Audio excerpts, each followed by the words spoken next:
All right, ladies and gentlemen, my show today is a vacation state of mind. Vacation state of mind is due to the fact that I went on a vacation, right? I went to Reno, and I really enjoyed myself more than I did in many vacations that I've been through that have been further, went farther, and spent more money and did more things. Like when I went to Louisiana, that was a vacation, right? I went there for 3 or 4 days, with my nephew and my family now. That was enjoyable. But this vacation here was more enjoyable than anyone I've had because due to the fact that the obstacles that we had to come over, I had my mind set on a vacation state of mind. So when I got to Reno, you understand me, Reno, Nevada, even though it was looking real weary at the beginning, right? We got there, we got off the bus, we rode to the Greyhound. We couldn't find a cab, with no cab around. We walked around. They were complaining and thinking negative, you understand? And I said, at the end of the rainbow, it's going to be all right. Just stay positive, and before you know it, it's going to be happy. It's going to be a happy time, you understand? We're starting off rough, but it's going to be all right. They stayed on stuck. They never wanted to see the brighter side of things that were coming along around the corner. They didn't want to see that. So what happened from the beginning at start, when we finally did find a cab, we go to the cab, we go way up, way far away to the motel, which was supposed to be downtown, which was nowhere downtown, wasn't close by. So it was really weary at that part. I was even worried at that time about the situation, right? But I said, well, I'm going to do what I have to do. But when we got up there, she got up in there. The girl got up in the motel. The rest of the people had their ID. They were able to get in. She got in there, didn't have ID. She had ID, but it was old ID. And then she had a present DMV card, a card from the DMV. And it was just a paper without a date on it. It had nothing on it. And she's arguing with the lady. This was a racist part of Reno. I told her this part is not where you're supposed to be at. Nowhere you're supposed to be downtown where the tourists at. And then they would accept you and give you a break. But you're out here in the neighborhood where they don't want blacks up there. No way. This is what I'm trying to explain to her. She didn't want to hear this, and she got belligerent. And the lady was calling the police on us and threw us out. And we had to wait. Lucky there was a cab right there, so we got out of there fast and went back downtown. Then when we got downtown, you understand me, we was closer. She ended up getting a motel close to a block away from everything. Everything was better then, but they still complaining. She's still complaining after the light was bright. Everything was real nice. You know what I mean? We go to eat and do and enjoy ourselves, right? They still thinking negative. She goes and buys a big bottle of liquor. They sit in the room and get drunk. They don't do no gambling, do no going out. I goes home and lay down and rest. Get up the next day. I got my own room. I had to argue about that, though, you understand? I got my own room. I'm sitting there feeling good, waiting the next day, called my woman, told her what was happening, how things went. The next day, I get up. I gets up, and I'm determined to have a good time. I gets up and get a $1.75 senior bus pass. And I go from one end of all over the whole city, just going places, enjoying the view, going to the malls, sitting around having coffee, seeing things that I haven't seen. I hadn't been in that city in 20 years. And I really enjoyed viewing the change and how things have changed and how much progress have made in that city. And to be so thankful that I'm there not hustling. I'm there with money in my pocket and having a good time. You understand? See, when you go on a vacation, the main object, you're not hustling, you're not doing anything that related to work. So you're going there like I went shopping, things I don't do. I went to H&M and bought a shirt. I don't even go to H&M, and I pass it every day here because I'm not in a vacation state of mind. I'm not shopping. I'm not doing that. My state of mind is going to work, getting money, boom, boom, do what I do when I'm in the city here, right? But you can actually have a vacation right here in your own town, and I'm going to tell you why. First of all, you do this. You wake up and you say, I'm not going to go to work today. I'm not going to do none of the things I do that's related to work, right? You get up and you pursue the day with a vacation state of mind. When you have that vacation state of mind, you get on a tourist bus, you do things that you regularly don't do. You go places you regularly don't go, and you don't have work or nothing on your mind. You're just going to totally relax and going with the flow. You go in the shops and places. You go to Sausalito. You understand? You go areas like that that you don't never go. You understand? You get on a, excuse me, you get on the tourist buses that go places that you never go, and see things you never seen. You get on there with tourists and do things like that and go to spots that you don't regularly go. And you'll be surprised, as long as you've been in the city, that there's places that you never have been, not being an actual tourist. That tourist, because I know a girl from Australia. She comes here all the time and she tells me about places she goes here regularly that I never even heard of. Places that she really liked and sites. And I never even go because I'm not excited about it. You dig? But the thing about that is this. See, when I was in Reno, I found out that you could be in a state of mind, vacation state of mind, only because, like when I went to the mall, I was excited to be there and I was really enjoying it. I really was relaxed. I was sitting in the chairs at Starbucks, not like I do when I'm in San Francisco, but in a relaxed state of mind because I know I had nothing to do but what I wanted to do. You understand? And really enjoy what I was doing. And that's why I say when I go on a vacation, it's good to go on vacations, but leave all your worries behind. You don't go there with worries. I went there and then when I came back, they worried and they steady saying they didn't enjoy themselves. Here it is breakfast time. I go to Cal Neva's, have steak and eggs for $4.99. Very enjoyable. Steak and eggs. I call them up and see where they at and where they going. You know when I call them up what they tell me? We're at McDonald's, which is a block away from them. It's 3 blocks to Cal Neva's. Now why would you go to McDonald's that you got everywhere in the country, that you go every different time? Why would you go to McDonald's when you can have steak and eggs and hash browns, the whole and toast, a full breakfast for $4.99? Anything you got at McDonald's couldn't beat that. You couldn't get nothing that fill you up less than that and sit at a comfortable table and be enjoyed and be served. No. I don't know where their state of mind was at, but it was not on a vacation state. They went and regressed back into hardships. But see, the thing about it is, I'm going to tell you what her problem was. The lady had 2 homeless people with her. And she must have thought I was going to socialize with them. She had another thing coming. That ain't none of my program. You understand?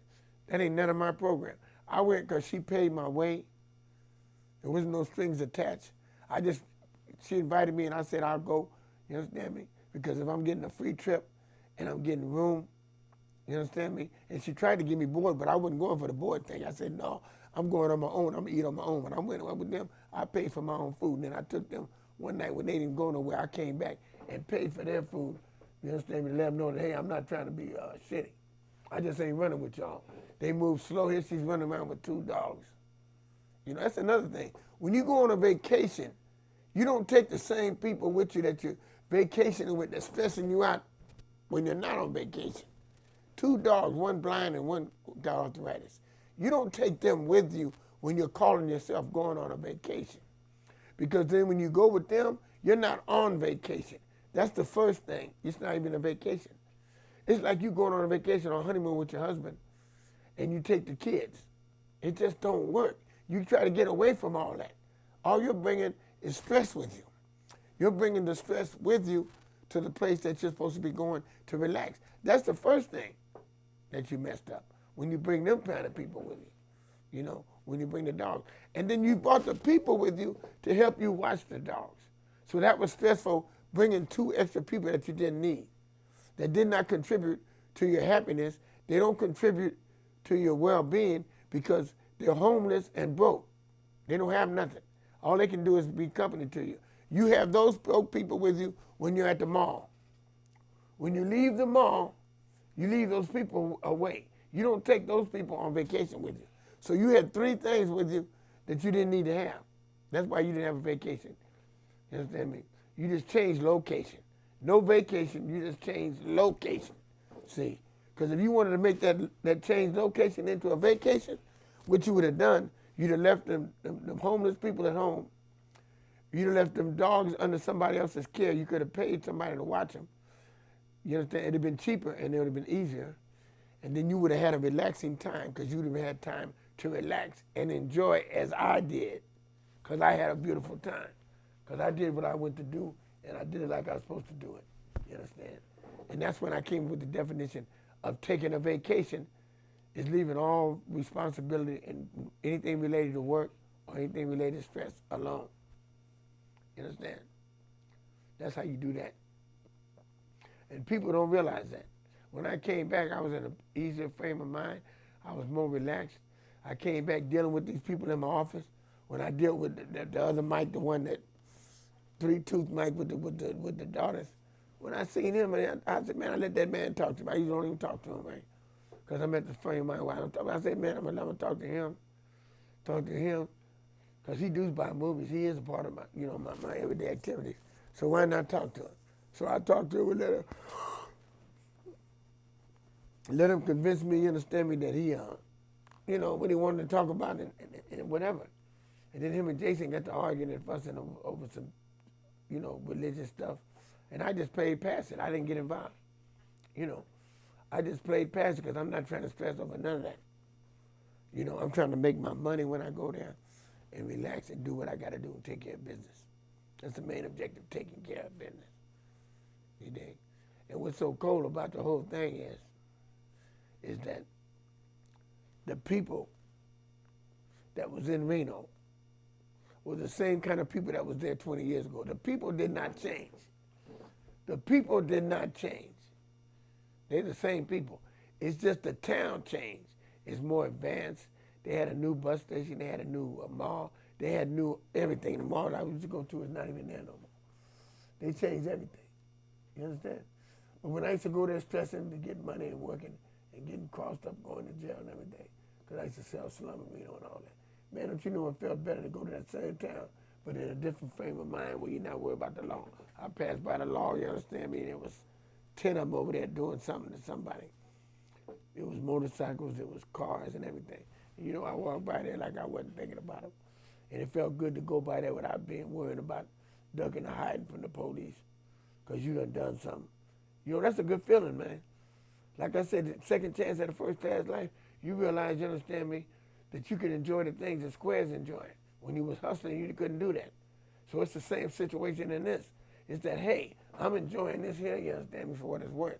Because grasping the beauty in the world, like I'm going to go on a train. I'm going to go on a train next vacation I take. I'm going to go on a train. I'm going to take my girl and her daughter, and like go and catch a train and go and really enjoy a trip, Because I know how to enjoy a trip. And I know how to tell people what to do to enjoy a trip. Don't bring the baggage that you have there to mess up the trip. You want to bring some things. Bring things you enjoy. You understand? That's what you do. You understand? You don't bring liabilities or anything that's gonna stress you out. Because if you're stressing about this shit at the mall, why would you bring the stress with you on a vacation and call it a vacation? And then you're crying why you didn't have a vacation. You understand? And that's why I was laughing. Then you see the bus driver. The bus driver told you about your dogs on the way up there. See, that's how bad. See, that's what I'm saying about negativity breeds negativity. When you think negative things happen and it festers, right? You see the same bus driver you complained about on the way up there. You understand? You complaining hard and I don't know what. The same bus driver comes up to take us back 2 days, 3 days later. I bust out laughing. She wasn't mad. She wasn't laughing. She was mad as I don't know what. But I was laughing because it was always a joke to me. It was all funny because she was taking all this stuff too hard. It wasn't as serious as she made it out to be. You know what I'm saying? Even the hotel lady, that was all her fault. All she had to do was just know how to talk to people. Know how to get along with people. You're in their town. You're not at home. You're in their town. You got to get along with them. They're giving you a room. They determine whether you get in or out. They determine that. So the first thing you do is be nice. Be humble. Be understanding. Don't get all pushed out of shape. And then you got these tramps with you that ain't even got a place to stay. They homeless and they ain't doing nothing. You understand me? And you got them with you. And they ain't making anything more easier, but they had ID. They could have got in faster than you. You know what I mean? So it's just the idea is that the way you got to do is to be in a vacation state of mind. If you're in a vacation state of mind, you can have a vacation right here at home. You understand? But it just go to show you anywhere you go. When I go to L.A., I don't be in a vacation state of mind. At one time I was. When I rented a car and took 3 days up there, I was in a vacation state of mind. And I went through that. I wasn't really worried about hitting dicks. I was just doing what I do, just as a practice formality, but I wasn't really sweating. You know, I was riding around, you know, trying to hit a lick here and there, but I really wasn't tripping off of it because I had money. And I went there to get LA jewelry and come back. But it wasn't really a vacation because I really did not turn off the work thing at all. And that's why I was kind of feeling a little edgy about not making no money. You understand? But it taught me a lesson that I'm not doing that no more. I'm not running around trying to sell slum on the highway like that. Silky, my partner, trying to say, man, we're going to go hit some licks, we're going to do this. I'm going to come get you. He's been saying that for years. You understand? We're going to do this, we're going to do that. No, I'm doing what I'm doing right now. I'm not waiting for nobody. I'm not waiting for nothing. I go to LA and get my watches, you understand? I come back and I sell them. Because that's what I do. I'm the watchman, you understand? And that's what they better understand. I got that on my card now. My card got one side. One side of my card, you understand me? He's got my name on it. Let me show you. I'm going to show you what I'm talking about as soon as I can get to my card. And I'm going to show you what I mean. You understand? That I got cards today that says, well, that's an old card. Let me find a new one. I'm going to find a new one right quick.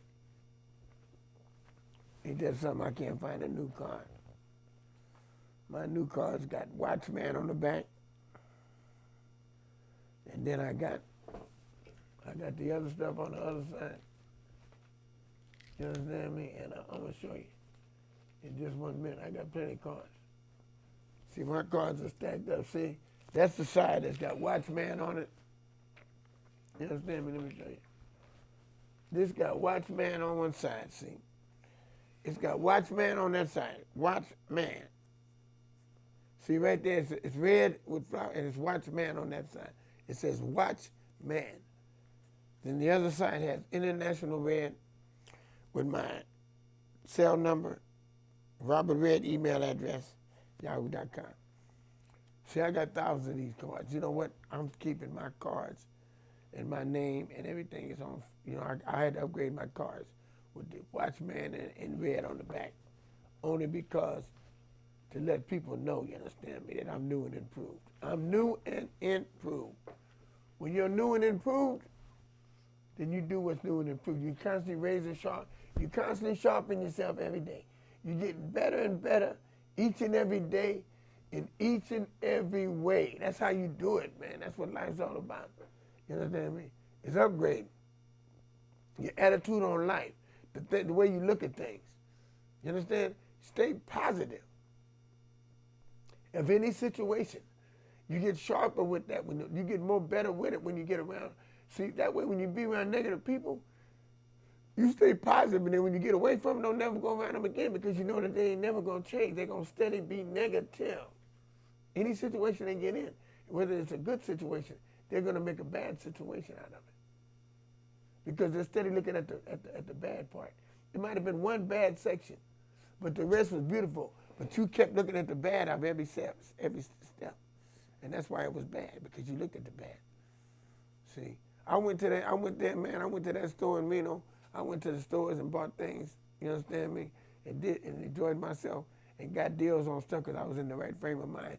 And I said to myself, I'm looking like I don't never look like when I go on a vacation. That's the frame of mind I was in. I wasn't looking like I'm looking here. You understand me? I was looking with carefree and really enjoying the pursuit. You know what I'm saying? It's like when I go to LA and I'm shopping looking for suits and things, I don't have time to do it because I got so many hours. I don't really have time to look and do what I really want to do. Every time I go there, I don't have that kind of time. But I'm going to make time. When I go there and rent a car next time, the next time I do go to LA, that's exactly what I'm going to do. I'm going to make that LA enjoyable trip when I go there. I'll take the train to Reno. I'm going to figure out which way I'm going to go with that one. You understand? Because Reno would be a really nice trip. But Disneyland, just think about Disneyland.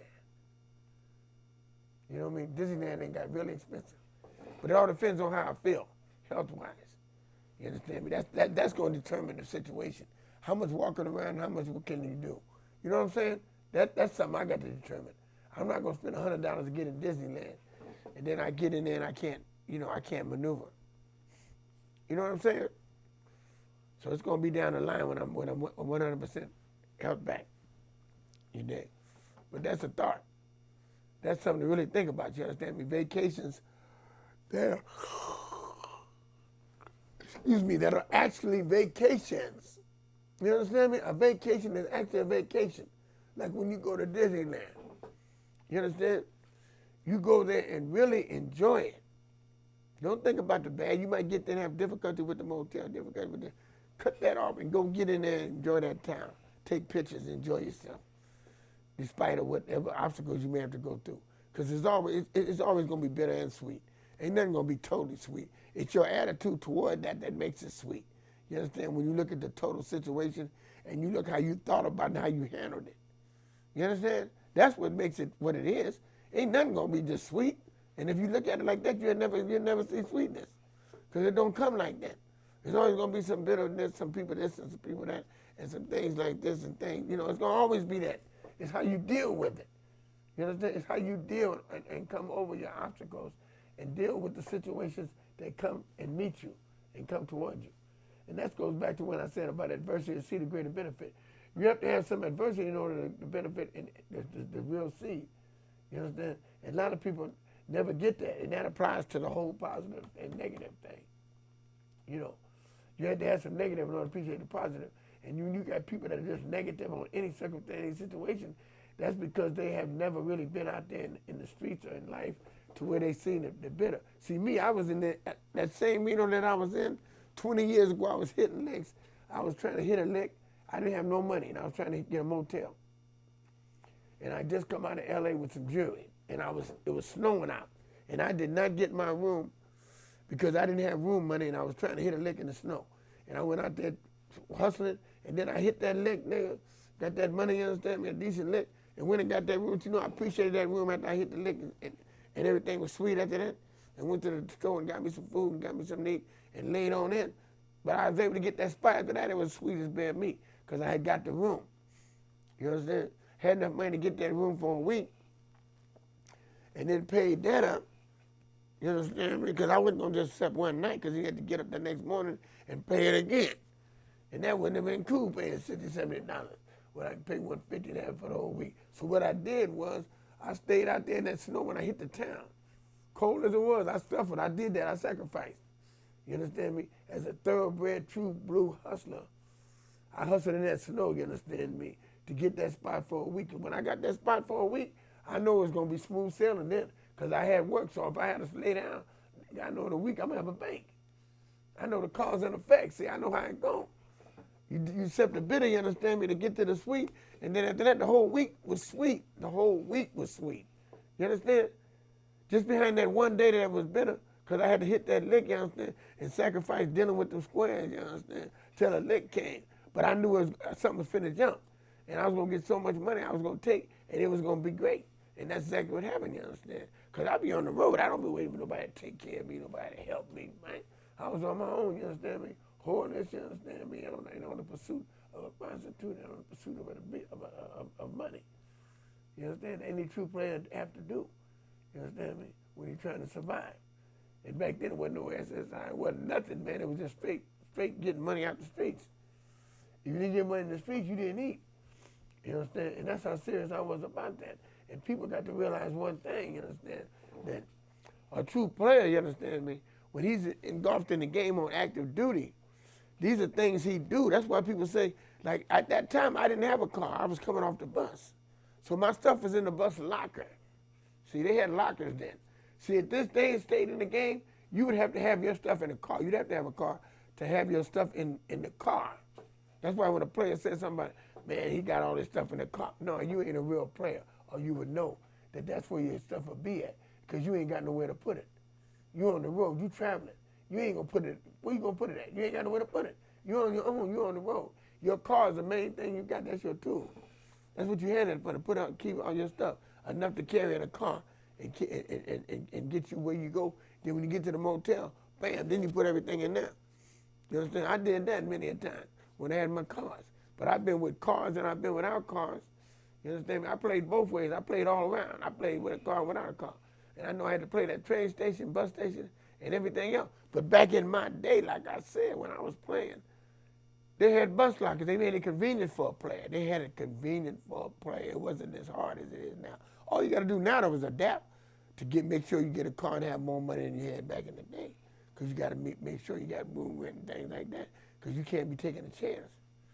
You're feeling out of town, not knowing how it's going down. But I knew Reno because I had been there many days playing. I played it many times. So I knew Reno. It wasn't like I didn't know it. You understand? But they will cross you there. They crossed me. And I did a little bit of time, but they ran me out of there. Told me don't come back in 2 years, you understand me, back in the day. That was 20-some years ago. But the point of it is that I'm retired now, and I'm enjoying when I go somewhere, places that I might have hustled in. When I go there now, I'm in a vacation state of mind. I'm in a vacation state of mind. I can honestly say that that's a beautiful place to be. When you can go somewhere with a pocket full of money and be on vacation. I mean, really be on vacation. You know, not doing nothing but what you want to do. Not thinking about selling nothing. People say, you didn't bring no jewelry, you didn't do that. Nope. I went there with a vacation state of mind. That's how I went, and that's how I wanted to be, in a vacation state of mind. Only because I knew that when I got there, you understand me, I knew I was going to enjoy myself. Because I refuse to let anything take me away from my state of mind. When I know I'm not working, I'm not coming there, and I'm going there with money in my pocket. You don't go on a vacation when you ain't got no money. It's another thing. The girl was complaining about she ain't got no money. Her money is low and all this. I'm thinking to myself, why would you pay for all these people where you got to be depriving yourself of things? You didn't go to the buffet, but you planned on going so they can steal food so they have food. You didn't even do that. You went to McDonald's. See, things don't make sense. But I'm not trying to figure it out. I just know I'm not going away with you no more. Because I know how to have a good vacation, because I'm going to stay in a vacation state of mind. Ladies and gentlemen, let me say this, you understand, before I go. That young people, you understand, stay positive and stay healthy and keep a good attitude and a positive state of mind. And be polite to women and elderly people. And just, you know, be a gentleman and a scholar, you understand? There's not a lot of you out there like that at a young age, but there's some that need to adapt to that because that'll get you a long way in life. It'll get you a long ways in your career. It'll get you a long ways in life, period. Because a lot of these things I'm telling you, when I was that age, I wasn't polished like I am now. It took me years to get the polish, but I'm trying to give you the game so you ain't got to go through the pain. Bam, believe that, ladies and gentlemen. I'm going to sign out, you understand me? And I'm going to leave you with that word of advice, word of wisdom, you understand me, from International Red, you understand me, boss player, you understand me, and a person that's retired from the game, but I'm still lit up and lighting like a flame, you understand me? I'm still doing my thing. And speaking on that player's ball, that situation that I didn't make it to, it's okay, because I know one thing for sure, that I'm going to stay ready so I ain't got to get ready.